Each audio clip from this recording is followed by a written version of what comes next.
Mis enemigos retrocedieron, cayeron y perecieron. Mis enemigos retrocedieron, cayeron y perecieron ante tu rostro. Tú reprendiste a los pueblos, tú defendiste mi derecho. Tú reprendiste a los pueblos, tú defendiste mi derecho sentado en tu trono. Mis enemigos retrocedieron. El Señor esté con vosotros. Cayeron. Lectura del Santo Evangelio según San Marcos. Mis enemigos retrocedieron. Al anochecer de aquel mismo día, Jesús dijo a sus discípulos: vamos al otro lado del lago. Entonces dejaron a la gente y llevaron a Jesús en la barca en que ya estaba, y también otras barcas le acompañaban. En esto se desató una tormenta con un viento tan fuerte que las olas caían sobre la barca, de modo que se llenaba de agua. Pero Jesús se había dormido en la parte de atrás, apoyado sobre una almohada. Lo despertaron y le dijeron: Maestro, ¿no te importa que nos estemos hundiendo? Jesús se levantó y dio una orden al viento y dijo al mar: calla, quieto. El viento se calmó, todo quedó completamente tranquilo. Después dijo Jesús a los discípulos: ¿por qué tienen tanto miedo? ¿Todavía no tienen fe? Pero ellos estaban llenos de temor y se preguntaban unos a otros: ¿quién será este que hasta el viento y el mar le obedecen? Palabra del Señor. Gloria a ti, Señor Jesús. Pueden sentarse, por favor.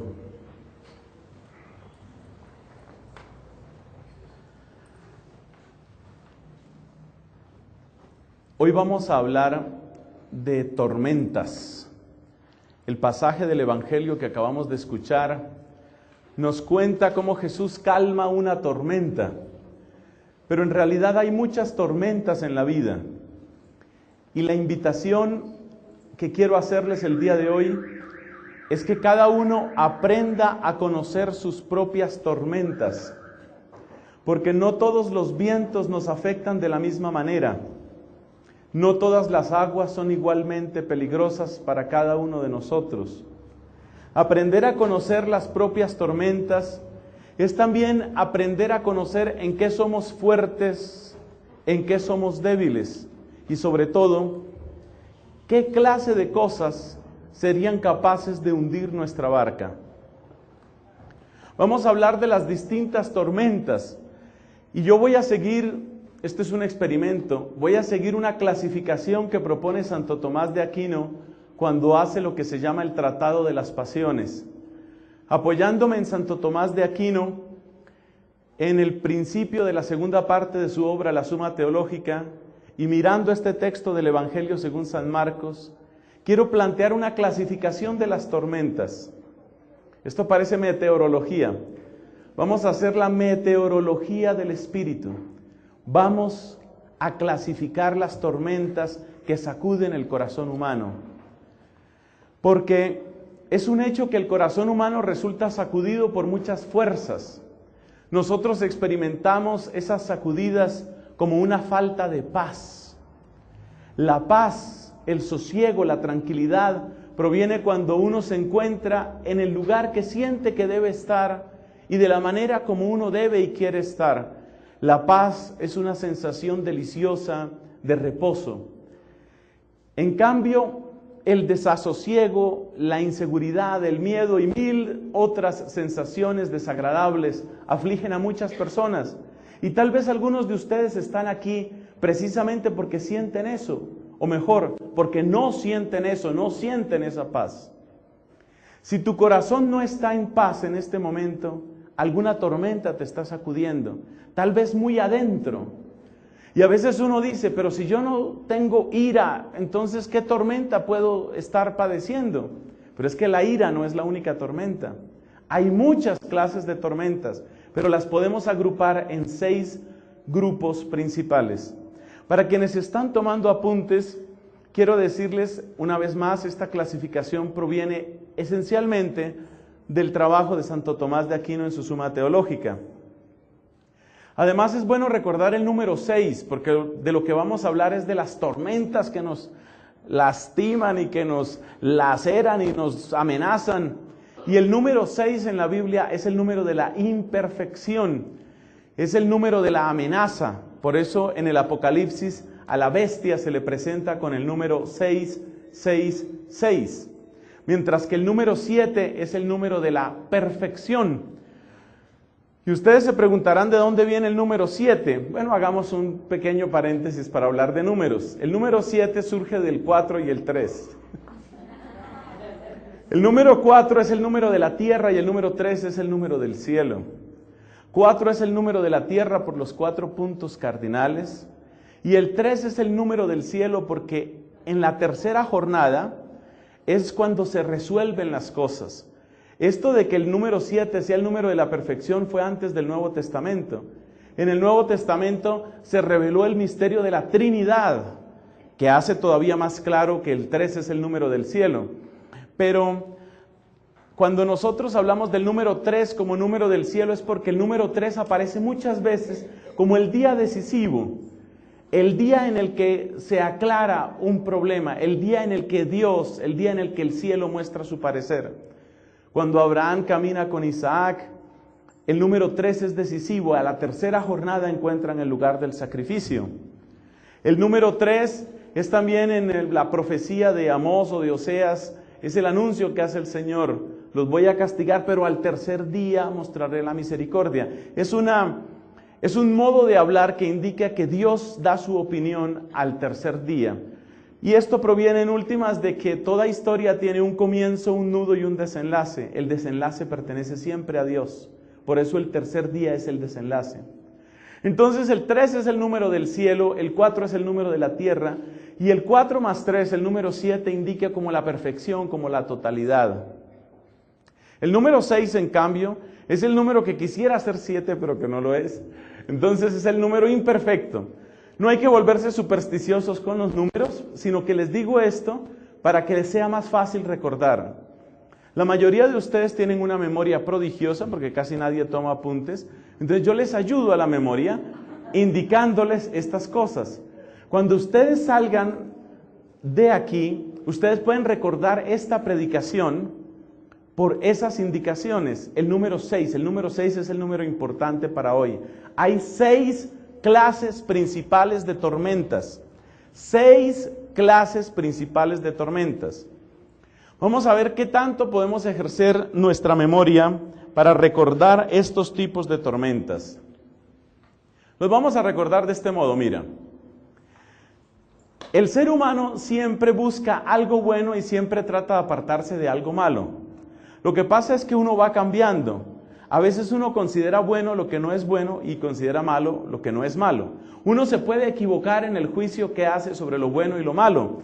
Pero en general los seres humanos lo que buscamos es lo bueno y de lo que queremos apartarnos es de lo malo. Entonces hay 3 tormentas que se refieren con cosas buenas y 3 tormentas que se refieren con cosas malas. Y 3 más 3 da 6. Ustedes son muy buenos para la aritmética. Entonces, ¿cuáles son las 3 tormentas que se refieren a las cosas buenas? Esto también es muy fácil de recordar. Pasado, presente y futuro. Nosotros tenemos un nuevo tablero en esta escuela de evangelización. Es muy fino, muy elegante. Ustedes lo pueden ver aquí. Entonces, mira, tenemos 6 tormentas. 3 van a estar, vamos a suponer esta banda roja aquí. 3 van a estar en el lado de las cosas buenas. Y ustedes dirán, pero ¿cómo así que una cosa buena puede producir una tormenta? Claro, claro que sí. Por ejemplo, si tú anhelas, si tú codicias 200 millones de pesos, los codicias, 200 millones de pesos no caen mal, ¿no? No caen mal.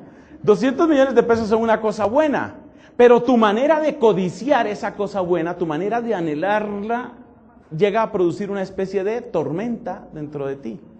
Es decir, te quita la paz, Porque tú estás pensando todo el día en los 200 millones de pesos y sueñas con los 200 millones, te despiertas, 200 millones. Entonces las cosas buenas también pueden producir tormentas. Son 6 tipos de tormentas. 3 tienen que ver con cosas buenas y 3 tienen que ver con cosas malas. Y lo maravilloso es que por encima de todas esas tormentas, Jesús, lo mismo hoy que en el texto del Evangelio que hemos oído, nos trae la paz. Con la ayuda del Espíritu de Jesucristo, esto es lo que queremos meditar, lo que queremos aprender el día de hoy. Bueno, vamos con las tormentas que tienen que ver con las cosas buenas. Es muy fácil recordar el número 3. Son 3 y 3. Es fácil recordar las 3 tormentas que tienen que ver con las cosas buenas. La primera tiene que ver con el futuro. La segunda tiene que ver con el presente y la tercera tiene que ver con el pasado. Y con las cosas malas que están al otro lado aquí en nuestro tablero electrónico, yo estoy a punto de hacer un daño aquí con estos cables. En las cosas malas lo mismo, tenemos 3 que tienen que ver, una con el futuro, otra con el presente y otra con el pasado. Entonces no es tan difícil de recordar. El número 6, ese no se le puede olvidar a uno. ¿De dónde sale 6? De 3 y 3. Y el número 3, futuro, presente, pasado, o pasado, presente, futuro. Pero es que para esta exposición es más fácil si uno habla de futuro, presente, pasado. Entonces vamos a hablar de cuáles son las tormentas que tienen que ver con las cosas buenas. La primera de ellas es la desesperanza. A uno le produce una tormenta sentir que se le escapa un bien. Lo que tienen en común todas las tormentas de este lado es que uno siente que se le está escapando un bien. Y lo que tienen en común todas las tormentas de este lado es que uno siente que le está llegando un mal.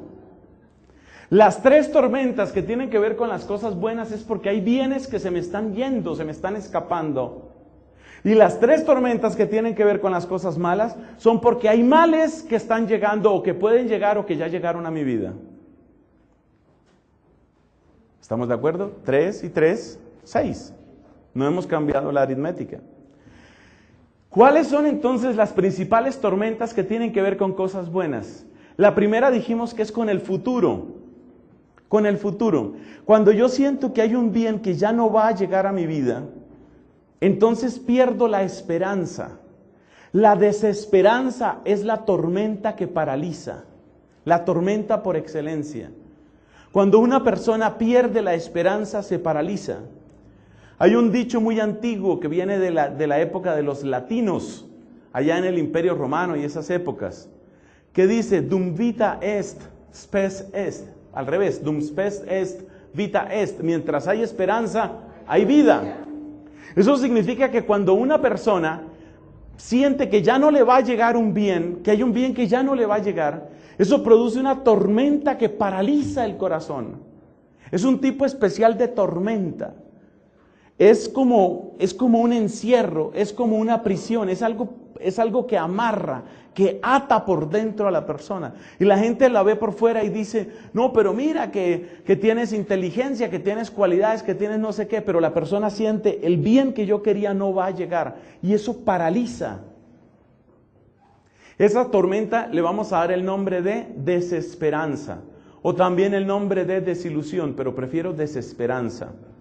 Esa es la primera gran tormenta que aflige al corazón humano. Ya no lo voy a conseguir, ya no va a llegar. No va a llegar eso a mi vida. Es un bien que yo quería y no va a llegar.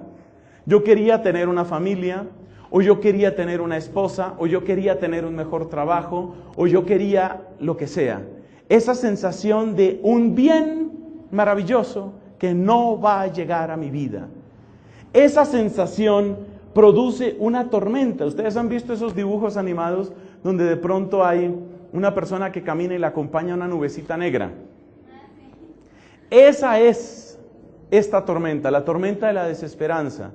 La persona siente que no puede ver el color del cielo, siente que las flores no huelen a nada, siente que los arroyos no tienen música sino ruido, siente que todos los abrazos son mentirosos, siente que todas las palabras son vacías.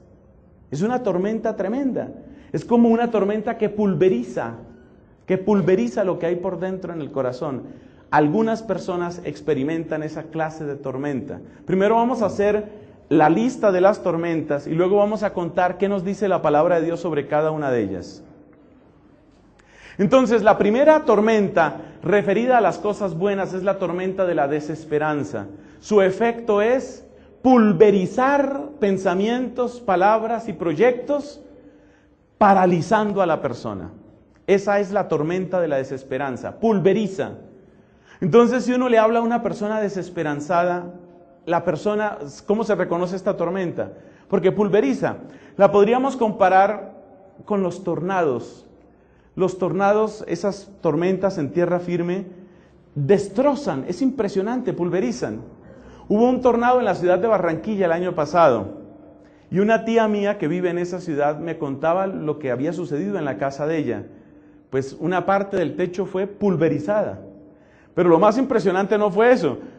Ella me dice, a unos cuantos metros de nuestra casa, un vecino había hecho un tanque de agua para contener 1000 litros. Y pasó el tornado y nunca se encontró el tanque. Nadie sabe en dónde quedó el tanque, ni pedazos del tanque. Es la tormenta que pulveriza. La tormenta que pulveriza se llama la desesperanza. Y uno le habla a una persona que tiene esa tormenta y todo lo pulveriza. Y uno le dice, ay, mira, el sol salió. Sí, pero ya se va a ocultar ya casi. Mira, tómate este poquito de agua. No sé si me irán a envenenar. Es una capacidad de mirar inmediatamente todo lo malo, como reducir todo a pedazos. Es difícil para la persona que está afuera entender lo que el otro está viviendo por dentro. Tormenta de la desesperanza. Esa tormenta se refiere al futuro. ¿Por qué? Porque digo, ese bien ya no me va a llegar. Hay otra tormenta que se refiere al presente, cuando me quitan un bien que yo ya tenía o que yo tengo. Ese nombre es muy conocido, es la tormenta de la tristeza. La tormenta de la tristeza lo que produce es como una sensación de estar incompleto, de quedarse incompleto. Ya se trate de las cosas que tenemos o sobre todo de las personas a las que amamos, una pérdida produce una tristeza. Es una persona con la que yo contaba, es una amistad en la que yo confiaba. Y eso se pierde. Entonces, ¿qué llega a mi alma? Llega la tristeza. La segunda tormenta es la tormenta de la tristeza. Si la tormenta de la desesperanza la asociamos con pulverizar, la tormenta de la tristeza tenemos que asociarla con el dolor. Es decir, lo que hace la tormenta de la tristeza es herir. Es una herida, es la sensación que uno tiene. Por ejemplo, cuando una persona muy querida para uno lo traiciona, o por ejemplo, cuando uno pierde a una persona que realmente uno ama y que es importante para uno, la sensación es estar herido. Hay una herida, como cuando a uno le quitan algo, eso se llama una pérdida. Entonces, la tormenta de la tristeza produce que la persona esté herida, y por supuesto, el que es víctima de esa especie de tormenta no puede funcionar normalmente.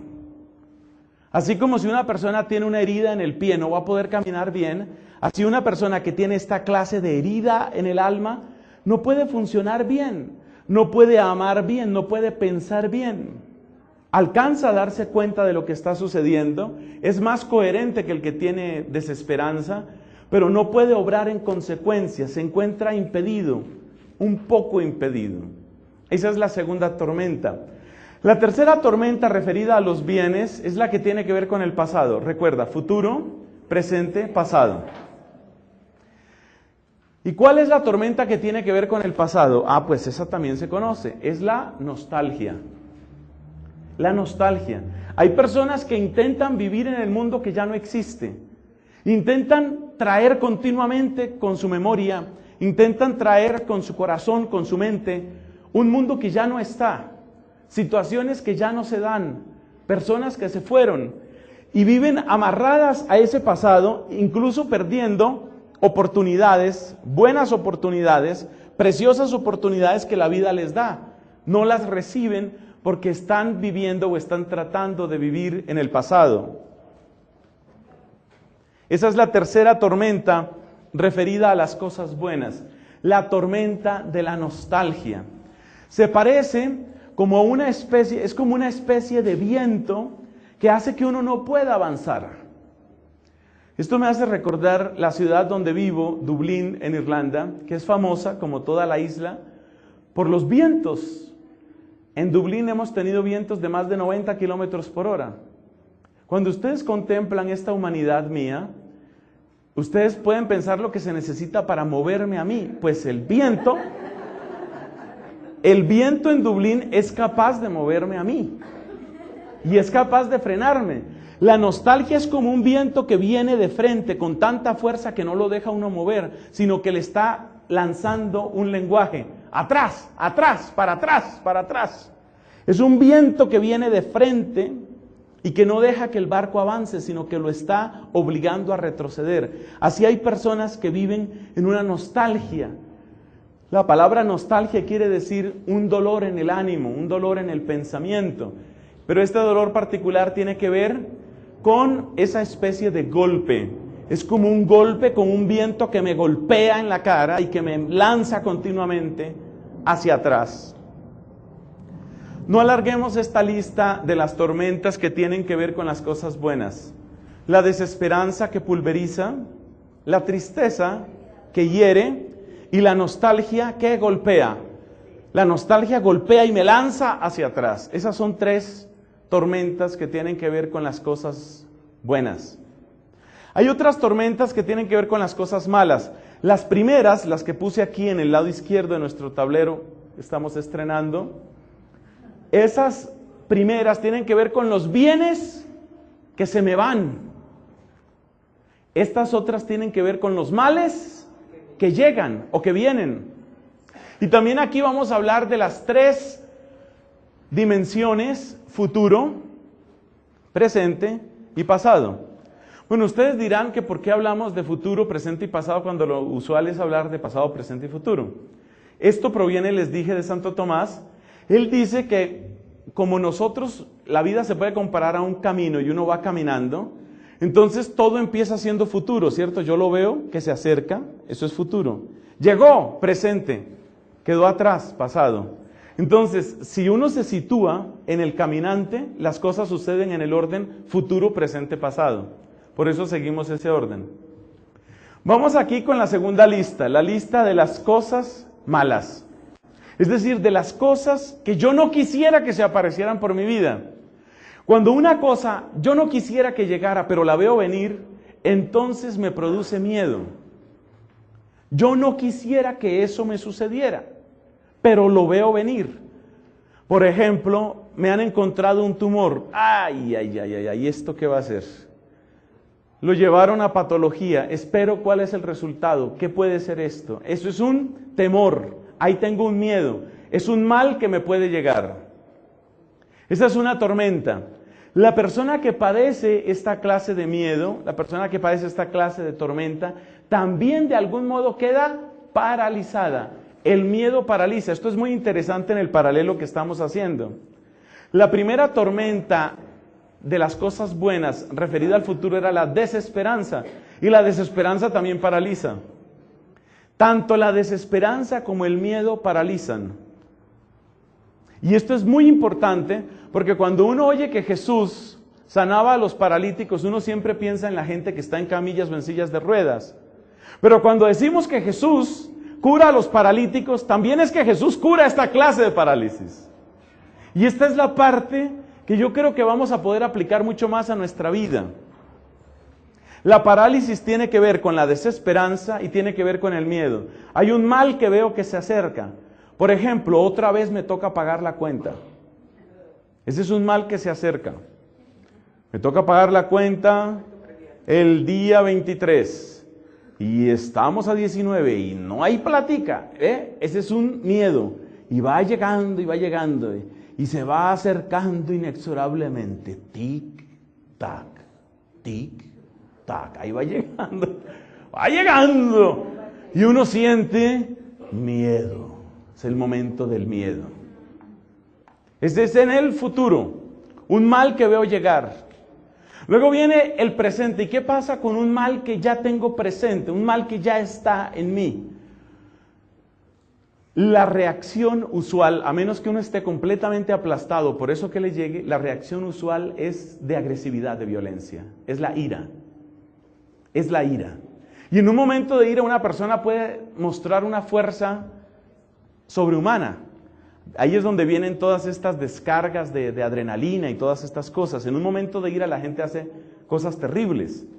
Entonces, hay la tormenta del miedo que se refiere a un mal futuro. Hay la tormenta de la ira, cuando el mal ya es presente. Yo creo que ese señor me va a insultar. ¡Me insultó! Pues tenga su... ¿no? Tenga su puñetazo, tenga su golpe. La ira, la tormenta de la ira. La ira es ante el mal presente. Y el mal pasado, teóricamente el mal pasado, no debería dejar nada porque ya pasó. Pero resulta que la mente humana tiene sus propios trucos. El mal pasado deja una estela de resentimiento. Entonces esas son las 6 tormentas. Repito la lista. El interés mío es, si yo fuera un buen profesor, ustedes ni siquiera tendrían que tomar apuntes, aunque yo siempre hablo de tomar apuntes. Porque Jesús era un gran profesor, la gente no le tomaba apuntes y sí se les quedaba todo. Entonces yo digo, como Jesús es mi maestro, y yo quisiera ser tan buen maestro como él, yo quisiera poder enseñar de manera que a la gente le quedara todo tan grabado que casi no tuviera ni que escribir. Entonces por eso repaso, mire, son 6. 3 referidas a las cosas buenas, 3 referidas a las cosas malas. Las de las cosas buenas son futuro, presente, pasado. Las cosas malas, futuro, presente, pasado. Los males futuros, desesperanza. Males, buenos, bienes que temo perder o que ya no me van a llegar, desesperanza. Bienes que me quitan, tristeza. Bienes que se fueron y que yo anhelo, nostalgia. Entonces de ahí salen desesperanza, tristeza y nostalgia. Ahora vamos con la otra lista. Futuro, presente y pasado. Futuro, miedo. Presente, ira. Pasado, resentimiento. El resentimiento. ¿Y cómo fue que me lo hizo? Y me lo hizo, hola. Y yo tan bobo. Y yo que creí que no, hola, y me lo hizo. Y fue capaz. Y se despierta al otro día. Y sí, señor, sí me lo hizo. Sí me lo hizo. Resentimiento.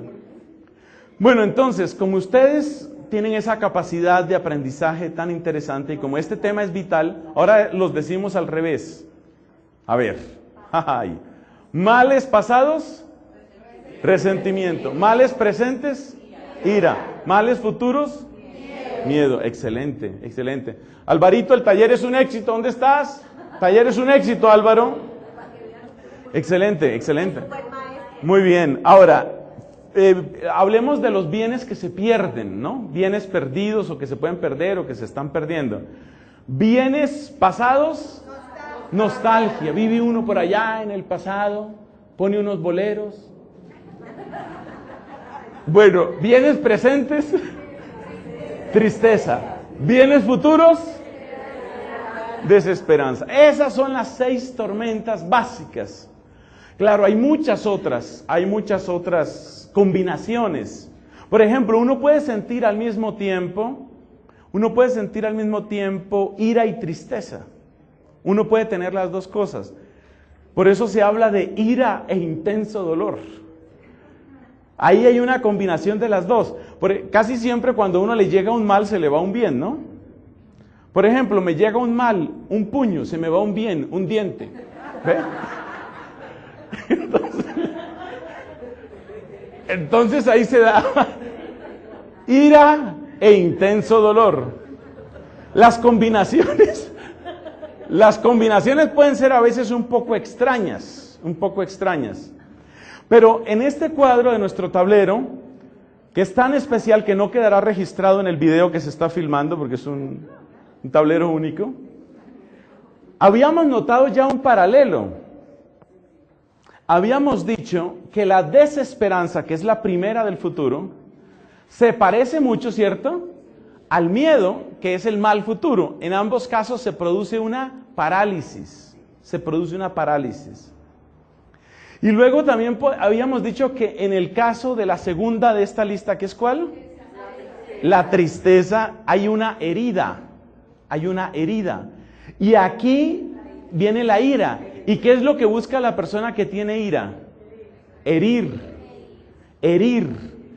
¿Ve? Es que este cuadro es interesante. Ustedes vieran la trasnochada ayer acabando este cuadro.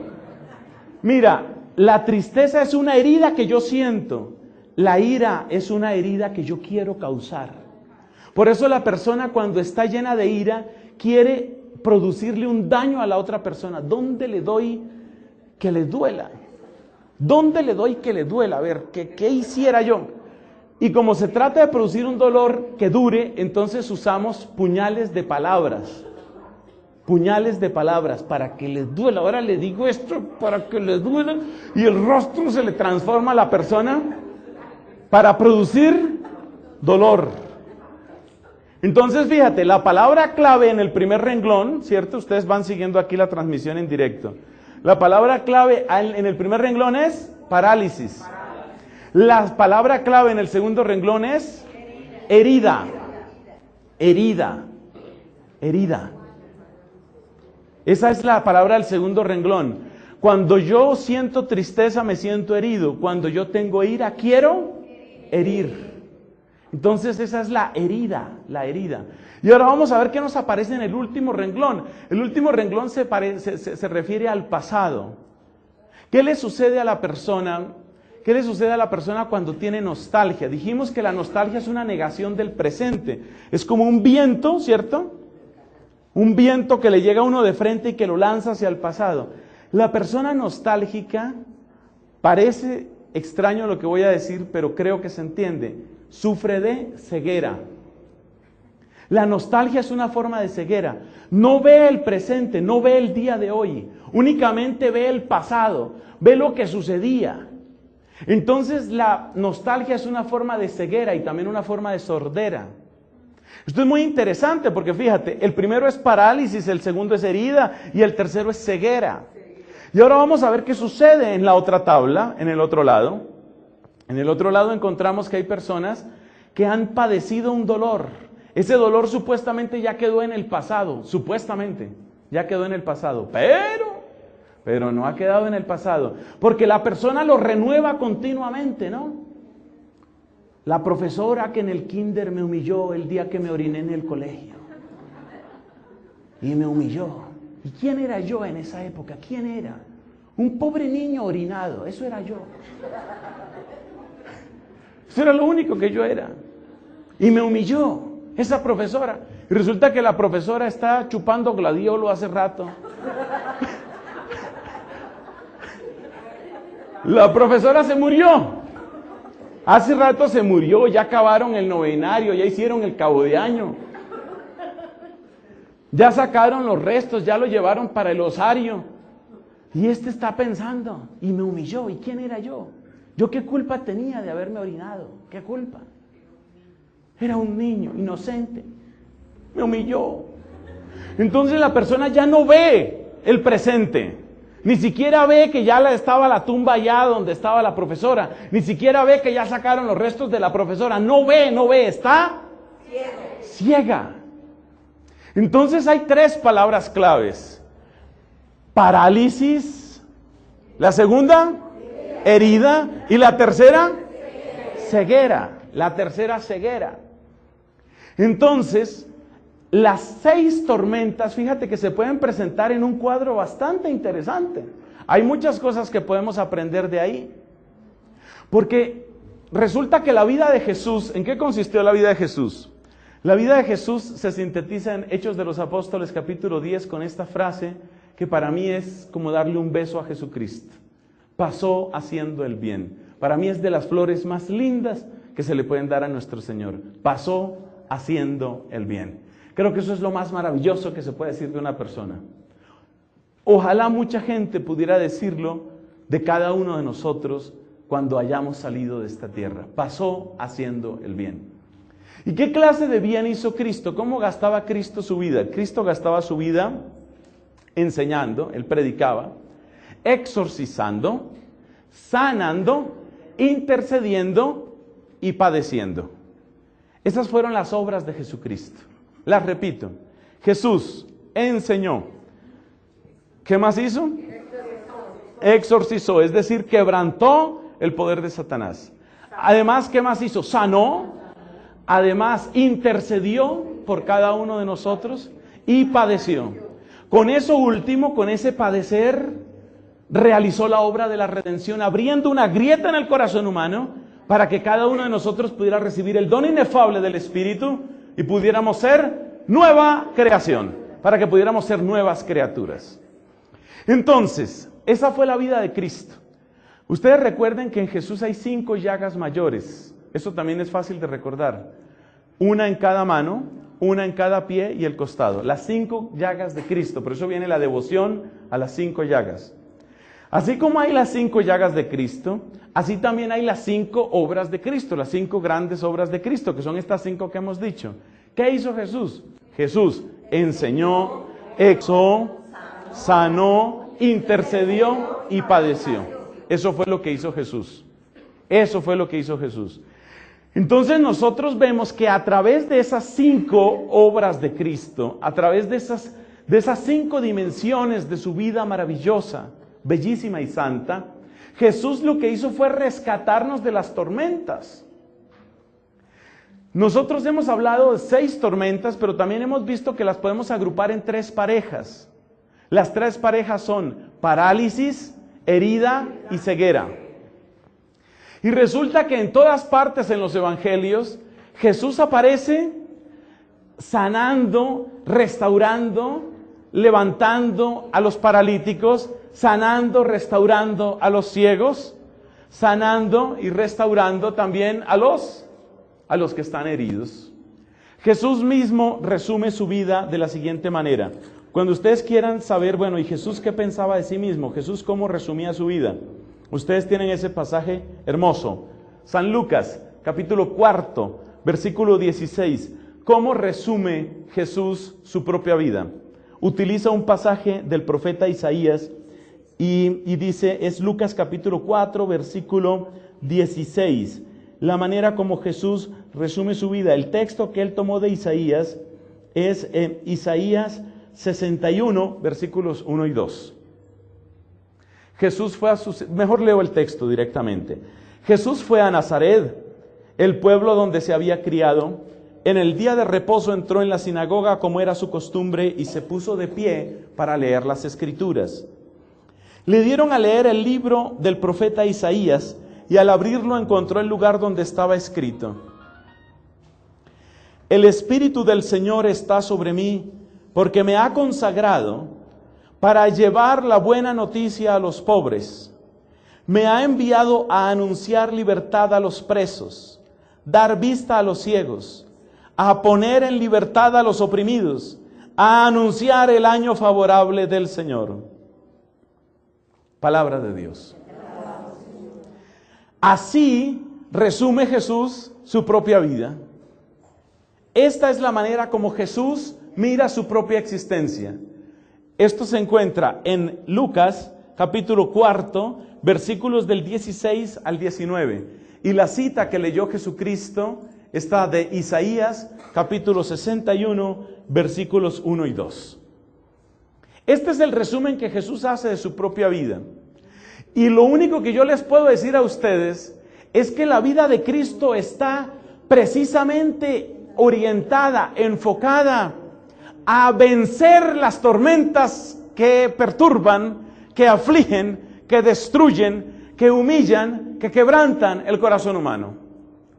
Si nosotros miramos este texto del Evangelio según San Lucas y lo ponemos en paralelo con el cuadro de las tormentas que hemos hecho, lo único que podemos concluir es que nuestro Señor Jesucristo enfocó toda su fuerza, que es la fuerza misma de Dios, en el único propósito de vencer las tormentas que nos humillan, nos pulverizan, nos agobian, nos encorvan, nos acomplejan, nos devastan. Mejor dicho, las tormentas que hacen que esta vida no sea vida, sino prólogo de la muerte. Jesús viene a luchar junto a ti contra tus tormentas. Pero antes de continuar, antes de ver cómo hace Jesús esta obra preciosa, es importante que cada uno, por favor, mientras estoy conversando, y creo que ya lo empezaron a hacer cuando hicimos el cuadro en nuestro tablero nuevo, es importante que cada uno de ustedes trate de ubicar cuál es la tormenta que más le está golpeando en este momento de su vida. Son 6 tormentas, y no hay 2 personas iguales. Si pusiéramos una escala de 1 a 10 en cada una de estas tormentas, de pronto uno dice, bueno, en cuanto a desesperanza, digamos que tengo 9 por ahí, estoy bastante desesperado, bueno. Luego, en cuanto a, ¿cuál es la que sigue? En cuanto a tristeza, no tengo 9, tengo 8.5. En cuanto a, uno va haciendo como la calificación. Pero lo interesante de hacer la calificación es hacerla lo más juiciosamente posible. Porque uno a veces dice simplemente, me siento como mal, me siento como aburrido. Como aburrido. Esos diagnósticos generales no son muy útiles. No son muy útiles. Una vez sufrí una intoxicación, no voy a decir en dónde había comido.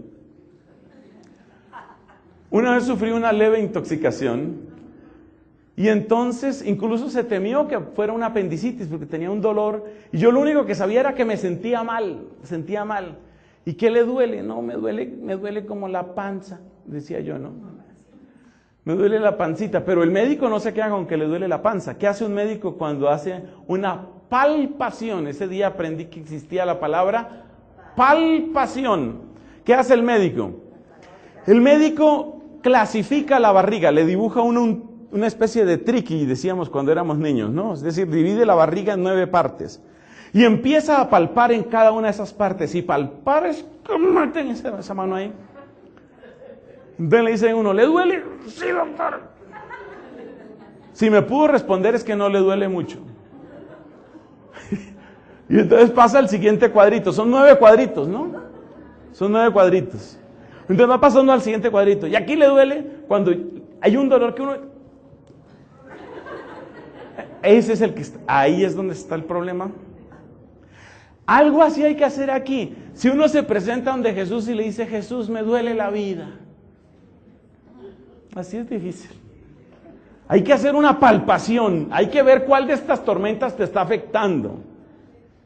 Hay que hacer una palpación, a ver. ¿Lo tuyo es más qué? ¿Lo tuyo es más ira? ¿O es FARC? Bueno, esto. ¿Lo tuyo es más... Lo tuyo es más... no le revuelvo política. ¿Lo tuyo es más ira? ¿O es desesperanza? ¿O lo tuyo es miedo? ¿O qué es lo tuyo?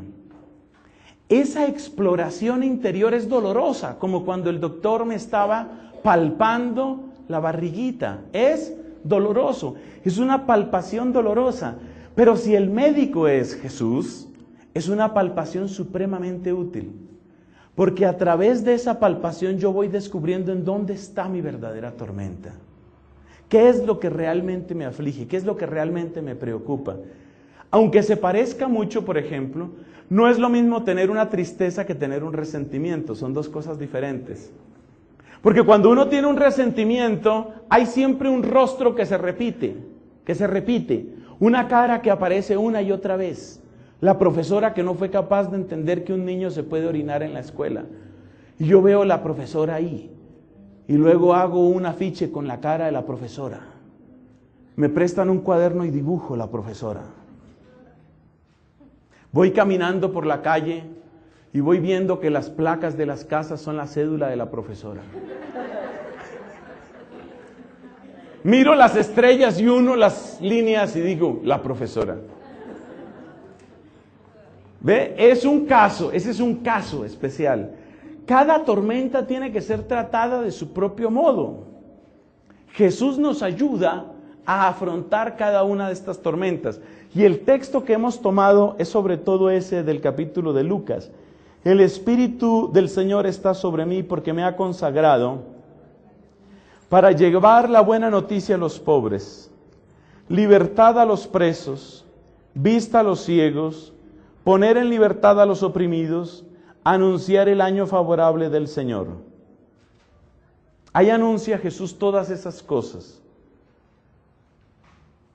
A ver qué parte de tu alma siente alegría cuando te voy leyendo esto.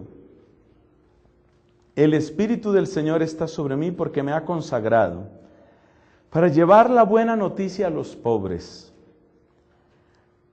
a anunciar libertad a los presos, vista a los ciegos, libertad a los oprimidos, a anunciar el año favorable del Señor.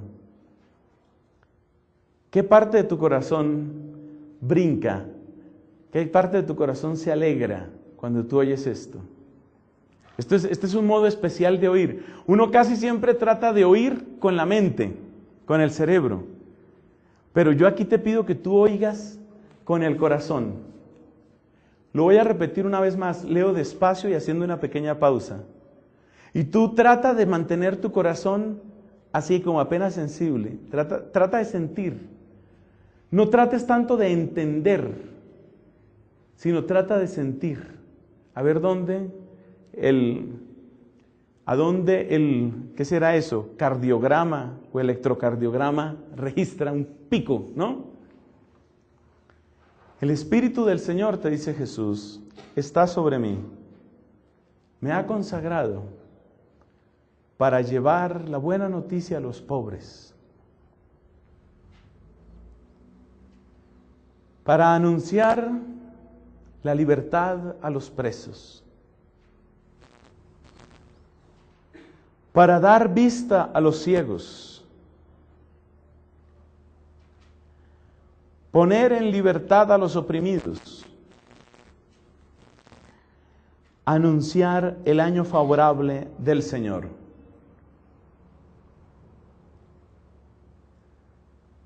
Cinco cosas, dijo Jesús ahí, 5 cosas. Trata de registrar cuál es la que más marca en tu vida, la que más marca en tu vida. Esto lo vamos a necesitar para la segunda parte de nuestro taller. Por ahora te pido que tengas en tu mente en dónde me registró más. Última lectura. Estemos concentrados. Última lectura. El Espíritu del Señor está sobre mí porque me ha consagrado para llevar la buena noticia a los pobres, libertad a los presos, vista a los ciegos, libertad a los oprimidos, a anunciar el año favorable del Señor. Guarda eso en tu corazón. Tenlo en tu corazón como una clave de tu encuentro con Cristo el día de hoy. Porque aunque es uno solo, nuestro Señor Jesucristo, aunque es uno solo, su manera de obrar no es una fotocopia. Él no se repite. Con cada uno y con cada una va obrando según la necesidad, según la urgencia, según la herida o la parálisis o la ceguera que uno pueda estar padeciendo. Te repito, eso lo vamos a necesitar para la segunda parte de nuestro taller. Por ahora, yo quiero comentar un poco más en general de qué modo Cristo obra en estas tormentas. Los 3 grandes síntomas de las tormentas son parálisis hacia el futuro, herida o herir en el presente y ceguera que me deja encerrado únicamente en el pasado. Obviamente, la respuesta de Cristo a estos daños que causan las tormentas, pues significa que a la parálisis, ¿cómo se le responde? Pues poniendo en movimiento. ¿Cómo te salva Cristo de la parálisis? Poniéndote en movimiento. Hay algo muy interesante cuando Jesús sana a la suegra de Pedro. En ese momento, ella se pone a servirlos. Es decir, la persona queda desatada de su enfermedad y empieza a actuar. Jesús pone en movimiento a la gente. Cuando resucita a Lázaro dice, quítenle las vendas, déjenlo andar. Jesús pone en movimiento. Cuando le bajan al paralítico ese que hubo que romper el techo, y hubo que hacer un préstamo y problema con la curaduría y todo. Cuando bajaron la camilla esa, entonces, ¿ahí qué pasó? Le dice, levántate, coge tu camilla y vete. Jesús pone en movimiento. Esto es muy interesante. Jesús pone en movimiento. La manera de sanar la parálisis, la manera como Cristo sana la parálisis, es produciendo la capacidad del movimiento y poniendo de una vez en movimiento. Porque Jesús hubiera podido sanar al paralítico y decirle, bueno, ya usted quedó sanado, ya ahí está curado, pero sáquenlo, que empiece a caminar allá. No, lo pone a caminar inmediatamente. Es decir, le da la capacidad y le da la orden a la vez. Le da la capacidad de andar y le da la orden de andar, la orden de caminar. Entonces Jesús sana las tormentas de parálisis, Jesús las sana poniendo en movimiento a la gente. Mientras que la desesperanza por un lado y el miedo por otro lado nos paralizan, Jesús pone en movimiento. Quédate con esa frase. Jesús pone en movimiento. Sigamos. Hemos dicho que tanto la tristeza como la ira tienen que ver con heridas. Me siento triste significa me siento herido. Me siento iracundo, me siento con ganas de herir. ¿De qué manera, cómo obra Cristo con respecto a las heridas? Pues sabemos, Jesús sana las heridas. Pero hay algo más que podamos decir sobre esas heridas sanadas. ¿Qué más hace Cristo con las heridas? ¿Qué más hace Cristo con las heridas? Si alguien responde, tendrá doble porción ahorita en las 11.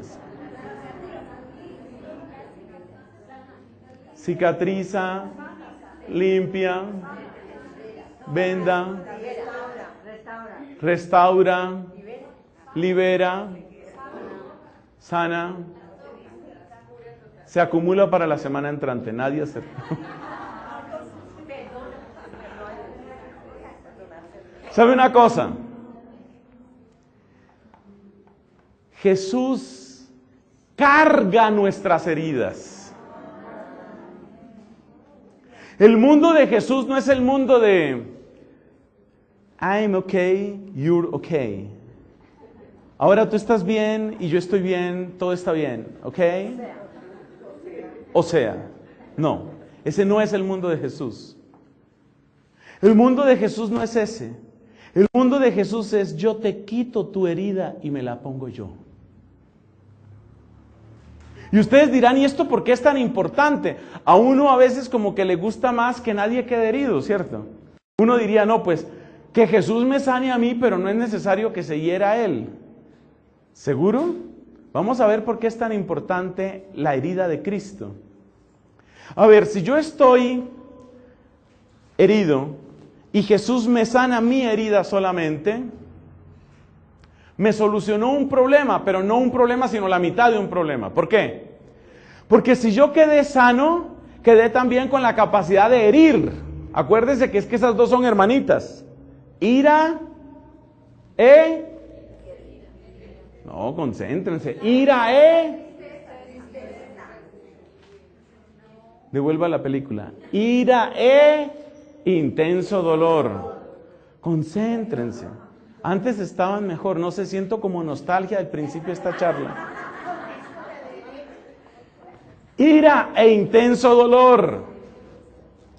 Si Jesús me sana solamente y yo no veo las heridas de Jesús, Yo quedo sanado, pero listo para herir a otros. Entonces la sanación completa no es solamente que a mí se me quiten las heridas, sino que yo vea las heridas de Cristo. Cuando Cristo me quita mis heridas y yo veo mis heridas en sus heridas, entonces ahí sí hay sanación completa. Porque no solo quedé sano yo, sino que quedé sin ganas de herir. ¿Se entiende esa idea que es tan importante? ¿Cómo hace Jesús para sanar? Jesús quita mis heridas y me muestra sus heridas. Dice San Pedro en la segunda carta, con sus heridas hemos sido curados. Entonces, en la contemplación de las heridas que el amor produjo en Cristo, soy sano de mis heridas y pierdo la capacidad de herir a los demás. Entonces, fíjate, ¿cómo sana Jesús la parálisis? Poniéndome en movimiento. ¿Qué es ponerme en movimiento? Ponerme en movimiento es dos cosas. Voy a ir a la casa de mi padre, dijo el hijo pródigo, y el buen samaritano, voy al encuentro de mi hermano necesitado. La mejor cura contra la parálisis es: ve a buscar al necesitado, sal a buscar al necesitado, sal a buscar la casa de tu padre y sal a buscar al necesitado. Esa es la verdadera curación de las heridas propias de la parálisis.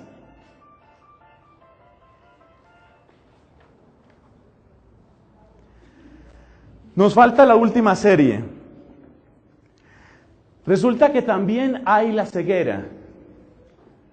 ¿Cómo quita Cristo esa ceguera? La ceguera que se manifiesta en la persona que vive abrumada por la nostalgia. Solo el tiempo bueno allá cuando todos los hijos obedecían a los papás. Y dice el hijo, sí papá, ese tiempo en que los papás no gritaban. Cada uno no recuerda por allá esa época. Y eso es como cuando las parejas pelean, ¿no? Ay, es que tú antes eras tan detallista, sí, tú no eras tan malgeniado, pero es que tú no insultabas, sí, pero es que tú tenías... Y eso no lleva a ninguna parte. La nostalgia es una ceguera, me quedo solamente mirando el pasado. Y resentimiento, muy bien, felicitaciones, 5. Y resentimiento en la persona que se queda mirando el pasado con respecto a las cosas malas.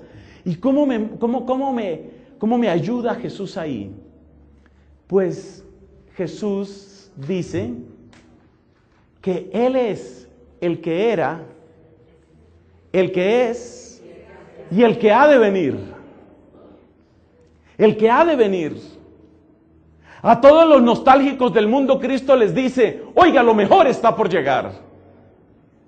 Lo mejor está por llegar. Ay, pero es que hubo una época en que yo era joven y en esa época yo era bonito, era delgado, rubio, atlético, me pagaban mucha plata, todas las niñas me querían y ahora en cambio no soy ni la sombra de lo que yo era. Jesús me dice, lo mejor está por venir. Y me hace esta pregunta, ¿te vas a fiar de mi palabra o te vas a fiar de tu palabra? Tu palabra dice, ay, el tiempo pasado. Y mi palabra dice, lo mejor está por venir. ¿Le vas a creer solamente a tu palabra o vas a creer en mi palabra? Eso es lo que Jesús nos dice. Y lo mismo vale para el resentimiento. Si lo mejor está por venir, dime qué hay en tu cabeza para amarrarte a lo que te mata. Si lo mejor está por venir, ¿qué sentido tiene que tú te sigas hiriendo? Como dice el proverbio chino, tu enemigo te hirió una vez, tu recuerdo 1000 veces. Entonces, mis hermanos, Jesús nos sana de la parálisis poniéndonos en movimiento. Ve a la casa del Padre, ve a buscar al necesitado. Jesús me sana de lo segundo. ¿Qué era lo segundo? La segunda línea, la herida. ¿Cómo me sana Jesús? Cargando mis heridas. No es únicamente que me sana, el Señor sana, Señor. No, el Señor sana cargando sobre sí mis heridas. ¿Y por qué es tan importante que Él las cargue? Para que yo no busque herir a otros. Esa sí es sanación 1A, sanación total. Y Jesús también me rescata de la ceguera. ¿Cómo? Diciéndome, lo mejor está por venir. ¿Vas a creerle a mi palabra o vas a seguir creyéndote a tu sola palabra? Y entonces uno dice, Señor, yo creo en tu palabra, y Jesús empieza a actuar de manera maravillosa. Gloria al Padre, y al Hijo, y al Espíritu Santo. Permanezcan en silencio, por favor, sentados. Pidamos a Jesús que asiente, que penetre con su Espíritu todo lo que somos y tenemos.